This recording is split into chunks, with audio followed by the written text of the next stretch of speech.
దేవునికి స్తోత్రం, దేని మైకులుగాక. మీ ప్రార్థన జవాబు వస్తుందా? నువ్వు దేవుడు నమ్మిన వారికి ప్రార్థన చేయగా జవాబు వస్తుందా? మీకు శాంతి కలుగుతుందా? సంతోషం కలుగుతుందా? మీ కుటుంబాల నెమ్మది ఉంటుందా? మీ శరీరాలకు స్వస్థత వస్తుందా? మీ జీవితంలో జయం ఉంటుందా?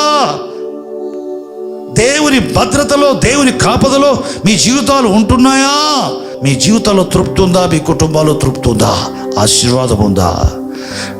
చచ్చినాక నరకానికి పోను, పరలోకానికి వెళ్తాను, ఆ విధంగా దేవుడు నా పాపాలు క్షమించాడు అన్న నిశ్చయత మీకుందా? యేసుక్రీస్తు ప్రభు పరలోకంలో ఉన్న దేవుడు, దేవదూతల చేత ఆరాధించబడిన దేవుడు, ఆయనను ప్రేమించి లోకానికి మానవ శరీరాకారంతో వచ్చాడు. నా పాపాలు తీసివేయడానికి శిలువలో గాయపరచబడి రక్తం ఇచ్చి చనిపోయి పాతిపెట్టబడి 3వ దినాన తిరిగి లేచాడని నమ్మి ఆయన నామములో నేను ప్రార్థన చేశాను పాపక్షాపణ కొరకు. యేసు ప్రభు కనికరపడి ఆయన నామములో నా పాపాలు క్షమించాడు. ఆయన రక్తంలో నా పాపాలు కడిగి పరిశుద్ధపరిచాడు. ఆయన నా హృదయంలోకి వచ్చాడు. పరలోకపు సంతోషం, సమాధానం నాలో ఉంది. దేవుడు నాలో నివసించి నాకు సహవాసం ఇచ్చాడు. ఆయనతో నా సహవాసం ఉంది. నా ప్రార్థనలకు జవాబులు వస్తున్నాయి. రక్షించబడ్డాను అనగా నేను పాపములు విమోచించబడి దేవుని కలిగి ఉన్నానన్న నిశ్చయత నాకుంది. ఈ లోకాన్ని విడిచిపెట్టేటప్పుడు పాతాళపు అగ్నిగుండానికి దిగిపోకుండా పరలోకానికి ఎక్కిపోయి ప్రభుత్వం కూడా ఉంటారన్న నిశ్చయత నా హృదయంలో ఉంది. ఇది రక్షణ నిశ్చయత. ఈ నిశ్చయత వారి ఆత్మలో ఉందా? వారి హృదయాల్లో ఉందా? సమాధానం, సంతోషం ఉందా? తృప్తి ఉందా? పరలోకానికి వెళ్తామని నిశ్చయత ఉందా? దేవునికి స్తోత్రం, దేవునికి కలుగాక. కాబట్టి ప్రభుత్వారా, ఈ చివరి దినాల్లో మోసపోకుండా ఉండి నువ్వు అంగీకరించే సత్యమందు తుదమట్టుకు నిలిచి ఉండటానికి దేవుని ఆత్మతో నడిపించబడే అనుభవం ఉన్నట్లుగా దేవుని ఆత్మతో నింపబడ్డ అనుభవం ఉండాలా.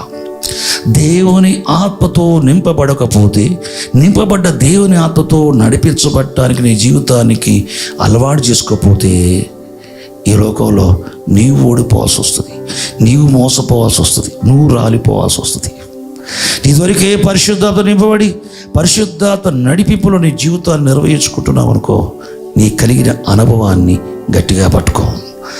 ఆత్మ ఆరిపోకుండా చూసుకో.